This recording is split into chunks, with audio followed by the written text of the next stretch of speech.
I told her, if you go on that trip with him, I'm out. She laughed, packed her bikinis, and left for 3 days with her college boyfriend. When she got back and saw who moved into her place, she started trembling. But discovering the truth about her perfect vacation would destroy her completely. My name is Dalton Kessler. I'm 49 years old, and I've been working as an aircraft mechanic at Denver International for the past 15 years. Good job, steady pay, the kind of work that keeps planes in the air and families safe. I thought I had a good marriage too, until the morning my wife Pandora decided to test just how much a man could take. She came downstairs that Tuesday morning holding 2 swimsuits like they were evidence in a trial. One was red and conservative. The other was barely enough fabric to cover a postage stamp. Her dark hair was already styled, makeup perfect, and she had that look in her eyes, the one that said she was about to start something. Which one makes me look more free? Pandora asked, holding up the tiny black bikini. I didn't ask who she wanted to look free for. We both knew. Dory, I said, using the nickname I called her for 22 years. You planning on swimming or putting on a show? She laughed, but it wasn't a laugh I fell in love with back in college. This was sharper, calculated. Oh, come on, Dalton. Donovan and I are just going to catch up. It's been years since we've talked properly. Donovan Pike, her college boyfriend who'd been sliding back in her life like oil through an engine seal. I'd watch her light up every time his name appeared on her phone. Watched her start buying new clothes, new perfume, start talking about finding herself at 46. I set down my coffee mug and looked her straight in the eye. If you go on that trip with him, I'm out. The words came out steady, no shouting, no drama. Just a simple statement of fact, the way I'd tell her the weather forecast. Pandora froze for maybe 3 seconds. Then that smirk spread across her face. You're not serious, Dalton. You don't do ultimatums. You're Mr. Steady, remember? Mr. Fix Everything quietly. I nodded slowly. Exactly. Which is why you should listen. She shook her head, already turning away. I need this trip, Dalton. I need to remember who I was before I became just this. She gestured around our kitchen, our home, our life. And what am I supposed to be while you're remembering? I asked. You'll be here, she said, not even looking back. You always are. That's when I realized she didn't just take me for granted. She'd forgotten I was capable of leaving it all. 22 years of being the steady one, the reliable one, the one who fixed problems instead of creating them. She'd mistaken my patience for weakness. I watched her pack that afternoon, singing along to music that was too young for her, posting cryptic messages on social media about new adventures. She kissed my cheek on her way out the door, like she was heading to the grocery store. Don't wait up too late while I'm gone, Pandora called over her shoulder. You've got your tools and your sports center, right? I didn't answer. I just stood at the window and watched her Uber disappear down our street, carrying my wife toward another man and away from everything we'd built together. That's when I walked to my workshop and opened the drawer I'd hoped I'd never need. Inside was an envelope marked Plan D in my own handwriting. Sometimes the quietest men make the loudest moves. 3 hours after Pandora's plane took off, I was sitting in my truck outside Morrison & Associates law firm. The envelope in my passenger seat had been waiting 6 months for this exact moment. Some men wait until the house is burning to look for the fire extinguisher. Smart men keep one ready. Inside that envelope was everything. Property transfers, trust restructuring documents, lease agreements. All perfectly legal, all perfectly final. I learned a long time ago that preparation beats panic every single time. My phone buzzed. A text from my niece Rachel. Uncle Dalton, is it time? I typed back. It's time. You ready? Anna's already on her way. Keys. Kitchen counter. Spare bedroom. You know what to do. Rachel had been my backup plan for months. 25 years old, sharp as a tack, and she'd never liked how Pandora treated me. When I'd asked her to help coordinate this weekend, she'd simply asked, "What took you so long?" The lawyer's office was exactly what I expected: dark wood, heavy books, the smell of expensive decisions. Morrison himself was a thin man with gray hair and the kind of handshake that said he'd seen every kind of human disaster. "Mr. Kessler," he said, settling behind his desk. "You're certain about this course of action?" I handed him the envelope. "Every page is signed, witnessed, and notarized. I just need you to file them with the appropriate offices." Morrison opened the documents, scanning each page with practiced eyes. The property transfer moved our house from joint ownership to a trust I'd established years ago. The lease agreement put Cordelia Cross, a woman I'd met through Rachel's college connections, into our home as a legal tenant.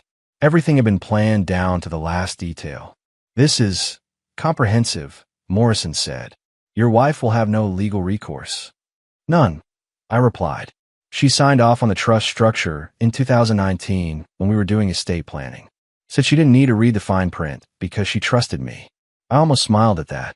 Turns out that trust goes both ways. Morrison nodded slowly. "The filing fees will be processed by Monday morning. By the time she returns from her trip, these will be in effect."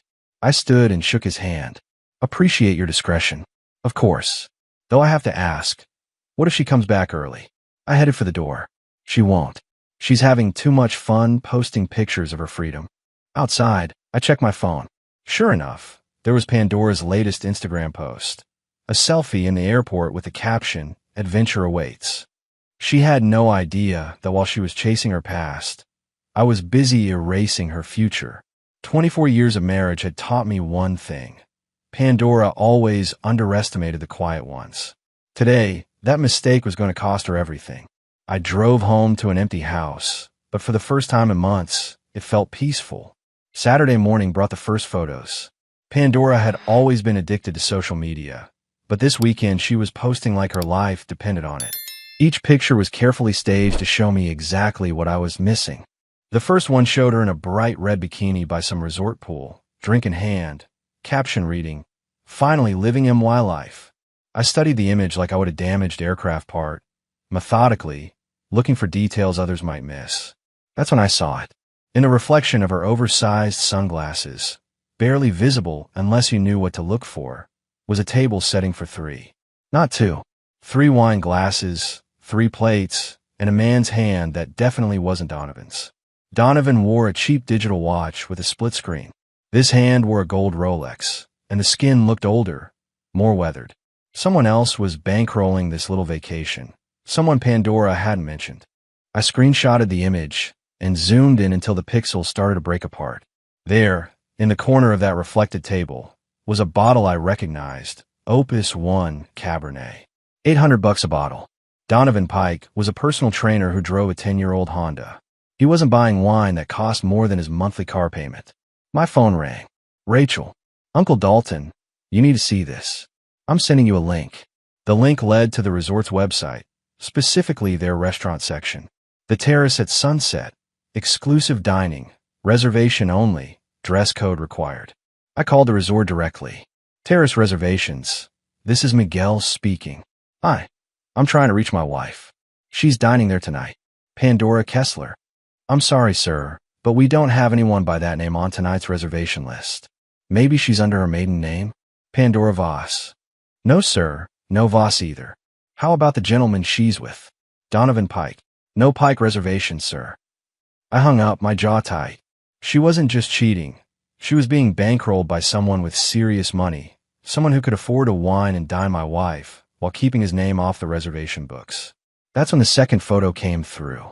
Pandora at the beach, but this time the background told a different story. The resort logo on the umbrellas wasn't from the place she told Donovan they were staying. This was the Ritz-Carlton, not the Holiday Inn she'd mentioned. Someone was paying premium prices for my wife's infidelity, and they wanted to stay anonymous. 24 years of marriage, and I'd never seen Pandora at the Ritz-Carlton level. Whoever this third party was, he had deep pockets and shallow morals. I forwarded everything to Morrison with a single text. "Accelerate the timeline. File everything Monday morning, first thing. Some discoveries change everything." This one just confirmed I was doing the right thing. Sunday evening, Cordelia Cross knocked on my front door, carrying a single suitcase, and wearing the kind of calm confidence that comes from surviving life's worst surprises. At 54, she was elegant without trying to be young, smart without needing to prove it. "Mr. Kessler," she said, offering a firm handshake. "Thank you for this opportunity." Rachel had found Cordelia through her network at the university. Former real estate executive, recently widowed, no drama or baggage. She needed a quiet place to start over, and I needed someone who could handle whatever Pandora threw at the situation. "Call me Dalton," I said, stepping aside to let her in. "Welcome home." Cordelia walked through the house like she was conducting an inspection, not judging, but assessing. In the kitchen, she ran her fingers along the granite countertops Pandora had insisted on, but never maintained. In the living room, she straightened the throw pillows that had been scattered carelessly for months. "Your wife has interesting taste," Cordelia said diplomatically. "Had," I corrected. Past tense. She nodded, understanding immediately. "The lease agreement Rachel showed me is quite thorough. 6 months minimum, utilities included, first month paid in advance." "That's right." "And Cordelia?" I handed her the house keys. "Whatever happens when she gets back, you don't negotiate with her. This is your home now. I'll handle any drama." Cordelia smiled, and for the first time in months, I remembered what it felt like to be around a woman who didn't need constant entertainment. "I've been through a divorce, Dalton. I know how these things work. Women like your wife think they can intimidate other women into backing down. And they've never met someone like me." That evening, I helped Cordelia settle into the master bedroom. She'd brought her own sheets, her own artwork, even her own coffee maker. By the time we finished, the room looked nothing like the space Pandora had left. "One question," Cordelia said as I headed for the guest room. "Why are you being so generous to a stranger?" I paused in the doorway. "Because you're not the one who broke our marriage vows. And because every man deserves to come home to someone who actually wants to be there." Cordelia's expression softened. "She has no idea what she's throwing away, does she?" "No," I said, "but she's about to find out." Monday morning, Morrison called with confirmation. Every document was filed. Every legal protection was in place. Pandora's flight landed at 3:47 p.m. I'd be at work when she got home, doing what I always did, keeping planes in the air while everything else fell apart around me. The difference was, this time I wasn't falling with it. Tuesday afternoon, I was under the hood of a Boeing 737 when my phone started buzzing like an angry wasp. 6 missed calls from Pandora, 3 voicemails, and a string of texts that went from confused to angry to desperate in the span of 20 minutes. The first text: "Why won't the garage open? Did you change the code?" Then, "Dalton, this isn't funny. I'm tired and I just want to come home. Finally, call me back right now." I didn't. I had a hydraulic system to inspect, and frankly, watching her panic from a distance was more satisfying than I'd expected. Around 4 o'clock, Rachel called. "Uncle Dalton, you need to know what just happened. Your wife showed up at the house, and she couldn't get in. Spent 20 minutes trying different codes, checking windows, even tried the hidden key spot. When that didn't work, she rang the doorbell." I could picture it. Pandora standing on her own front porch like a stranger, probably still wearing those oversized sunglasses and vacation clothes, expecting the house to welcome her back like nothing had changed. Cordelia answered the door. Rachel continued, very polite, very professional, told Pandora that she needed to speak with the property manager about any access issues. Property manager? That would be me, apparently. Cordelia gave her my number. I had to smile. Cordelia was handling this exactly right. Cool, legal, unshakable. What did Pandora do? Started shouting about how it was her house and demanding to know who Cordelia was. Cordelia just said she was the current tenant and closed the door. And then Pandora called me, screaming about lawyers and theft and how you couldn't just lock her out of her own house. I told her everything was perfectly legal and that she should have read what she signed. By 5:30, the calls from Pandora had stopped. Instead, I got a text from an unknown number. "This is Richard Blackstone, Mrs. Kessler's attorney. We need to discuss this situation immediately." I forwarded the message to Morrison with a note. Game time. Morrison called back within minutes. "Dalton, I've spoken with this Blackstone character. He's threatening all kinds of legal action, but he's shooting blanks. Everything we filed is ironclad." "What did you tell him?" "That his client signed away her rights to the property in 2019 and that her abandonment of the residence triggered the trust restructuring clause." He started quoting community property law until I reminded him that the house was never community property. It was always held in trust. That night, I drove past the house on my way home from work. My house, where I'd lived for 15 years, where I'd built a workshop and planted trees and fixed everything that broke. Now it had warm lights in the windows and someone inside who actually wanted to be there. Pandora's car was parked across the street. She was sitting behind the wheel, staring at the house like she could will the locks to change back. I pulled into the driveway of my rental apartment 2 blocks away.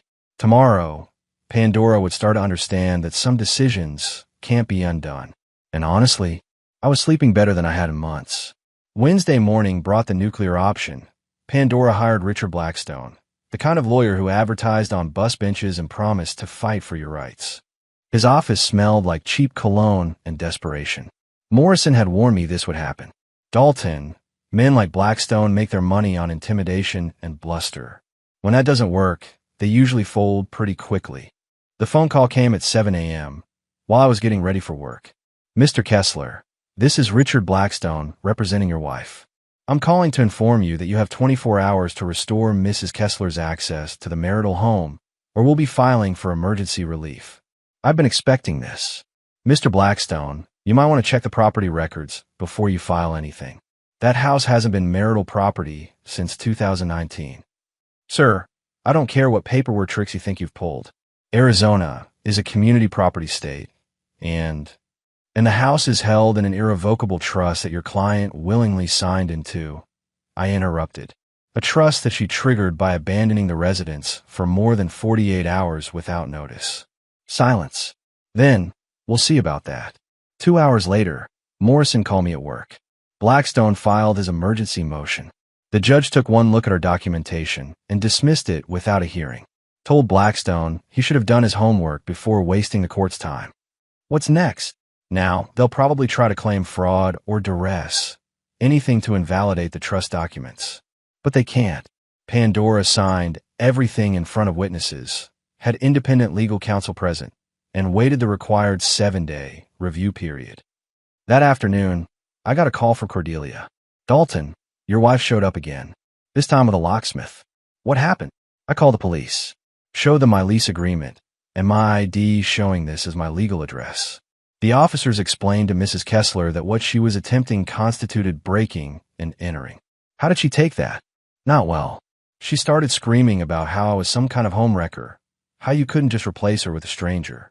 The officers weren't impressed. That evening, Rachel forwarded me a Facebook post from Pandora.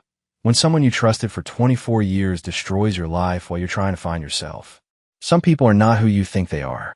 Hashtag betrayed, hashtag heartbroken, hashtag homeless. The comments were brutal.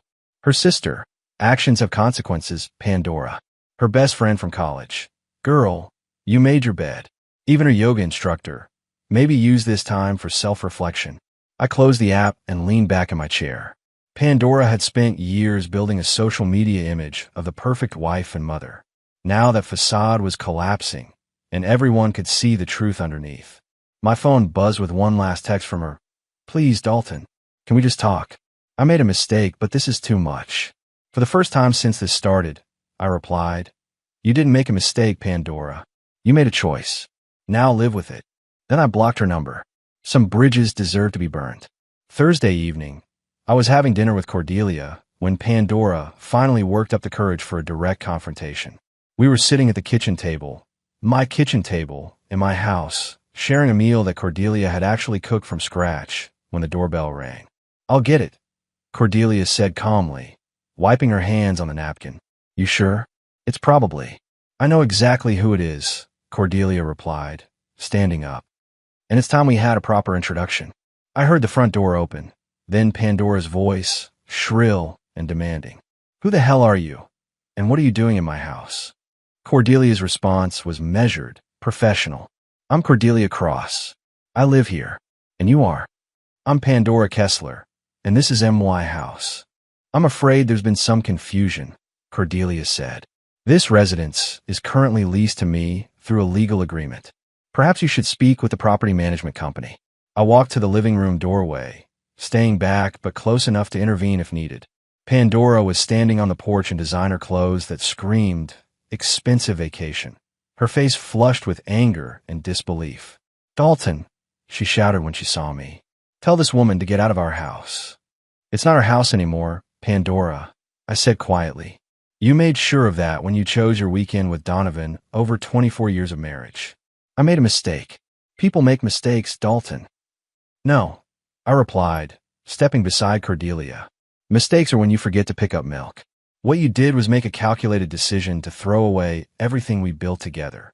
Pandora's eyes darted between us, and I could see the moment she realized what she was looking at. Cordelia and I weren't just landlord and tenant. We were comfortable together, natural, the way couples look after they've found their rhythm. You're sleeping with her, Pandora whispered, her voice breaking.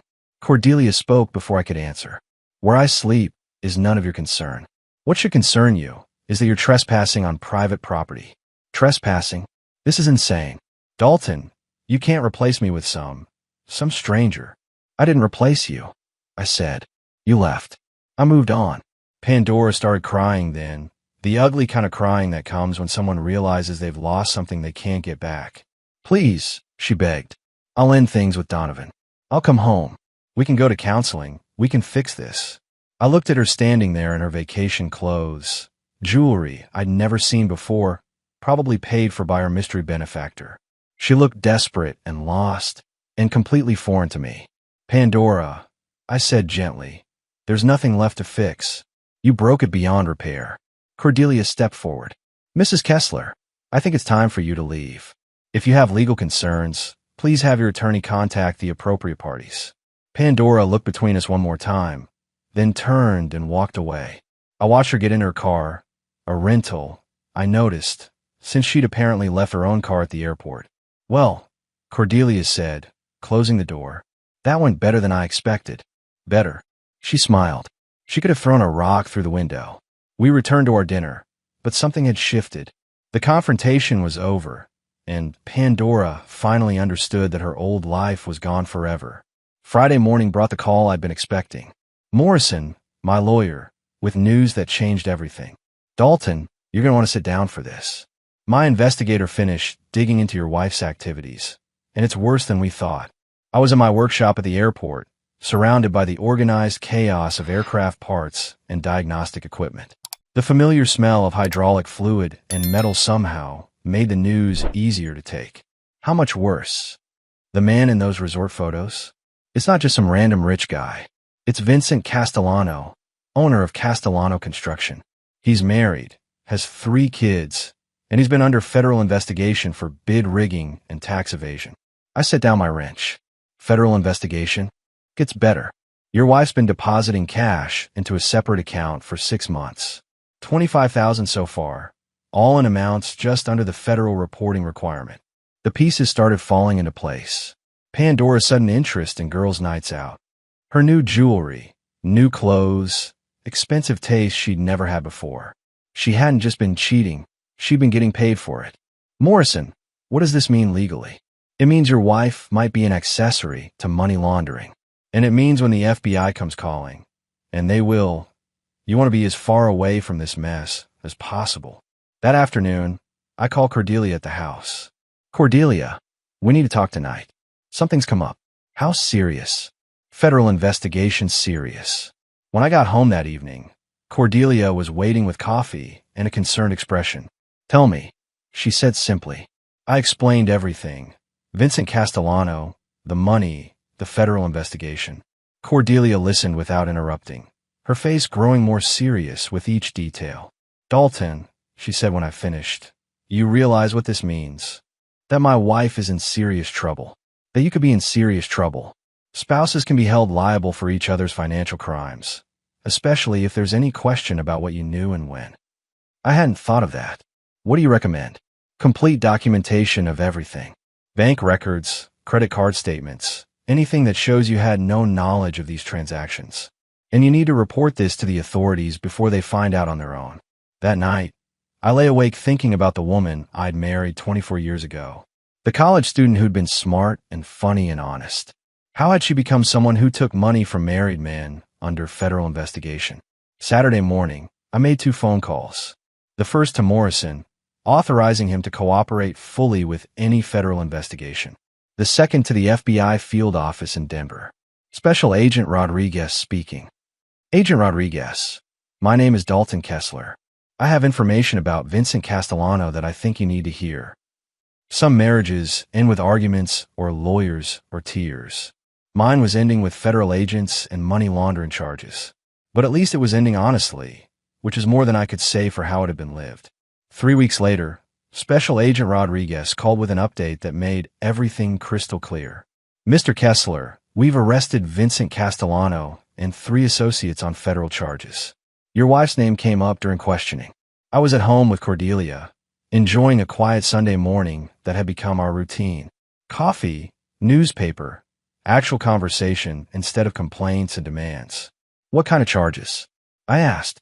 Money laundering, tax evasion, bribery of public officials. Castellano's been paying bribes to city council members to secure construction contracts. Your wife was apparently one of his intermediaries. Cordelia looked up from her crossword puzzle, concern in her eyes. Agent Rodriguez, what does this mean for Pandora? She's looking at federal charges as an accessory. We found records of payments totaling over $40,000, all routed through her personal accounts. She claims she didn't know what the money was for, but the evidence suggests otherwise. That afternoon, Rachel called with news from Pandora's side of the family. Uncle Dalton, Aunt Pandora's been arrested. They took her from her sister's house this morning. How's she handling it? Not well. She's demanding to speak with you, saying you're the only one who can help her. I looked at Cordelia, who was listening to my side of the conversation. She gave me a slight shake of her head. Rachel, tell her to speak with her attorney. I can't help her with this. She doesn't have an attorney anymore. Blackstone dropped her when the federal charges came up. That evening, my phone rang. Unknown number, but I recognized the background noise of a jail phone system. Dalton. Pandora's voice was small, broken. Please don't hang up. What do you want, Pandora? I need help. I need a lawyer. I need bail money. I never meant for any of this to happen. What did you think was going to happen when you started taking money from a man under federal investigation? I didn't know. Vincent never told me about any investigation.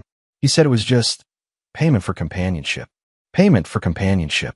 I repeated the word slowly. Pandora, do you realize what you're describing? Silence. Then quiet crying. I need money for a lawyer, she whispered. I can't help you with that. You're my husband. You have to help me. Ex-husband. As of yesterday. The divorce was finalized while you were being arrested. The line went quiet except for her breathing. Dalton, please.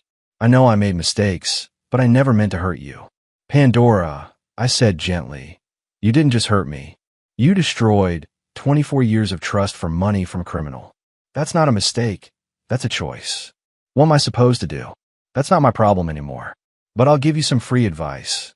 Tell the truth to whoever will listen. It's the only chance you have. I hung up and turned off the phone. Cordelia reached over and took my hand. You did the right thing. Did I? Yes. You can't save someone who doesn't want to be saved. Outside, snow was beginning to fall, covering everything in clean white silence. 6 months later, I was standing in the backyard of my house, truly my house now, watching Cordelia plant roses where Pandora's neglected vegetable garden used to be. The contrast was striking. Careful planting instead of impulsive planting, beauty that would last instead of projects abandoned after a few weeks. Hand me that watering can, Cordelia asked, brushing soil from her gloves. I passed it to her, marveling at how natural this felt. Cordelia didn't need constant entertainment or validation. She found joy in simple things, a good book, a home-cooked meal, watching planes take off from our back porch in the evening. Any word from the trial? She asked. Morrison called this morning. Pandora took a plea deal. 3 years federal prison, full restitution to the government. Cordelia nodded without looking up from her roses. How do you feel about that? Honestly, relieved. It's finally over. The doorbell rang, and I found Rachel on the front porch with David Porter, Cordelia's son, and, as of last month, Rachel's fiancé. Their relationship had grown naturally from helping with the house transition, and watching them together reminded me what real partnership looked like. Uncle Dalton, Rachel said, hugging me. We have news. Good news, I hope. David grinned. We set a date. June 15th, here in the backyard if that's okay with you and Mom. Cordelia appeared beside me, dirt still on her hands, but smiling wider than I'd seen since her husband passed. A garden wedding, she said. I love it. That evening, the 4 of us sat on the back porch watching planes descend toward the airport. The same view I'd had for 15 years, but everything else had changed. Instead of complaints about noise and air quality, we talked about travel plans and wedding details and Cordelia's idea to turn the spare bedroom into a home office. Dalton, David said, I want to thank you for everything you've done for my mother. After Dad died, she didn't think she'd ever feel at home anywhere again. She saved me too, I replied, taking Cordelia's hand. Sometimes the best thing that can happen to a man is learning he's stronger than he thought. My phone buzzed with a text from an unknown number. For a moment, I wondered if it was Pandora calling from prison. Instead, it was from Donovan Pike. Heard about Pandora. Sorry, man. Hope you're doing okay. I showed the message to Cordelia, who raised an eyebrow. Are you going to respond? Nope, I said, deleting the text. That chapter's closed. As the sun set behind the mountains, I realized I'd learned something important about marriage. It's not about finding someone who won't leave you. It's about building something worth staying for with someone who wants to be there. Pandora had left because she thought the grass was greener somewhere else. She discovered it was just artificial turf, expensive and fake. Cordelia had chosen to stay because she understood that real happiness comes from building something real with someone who values what you're building together. At 49, I was starting over. And for the first time in years, I was exactly where I wanted to be.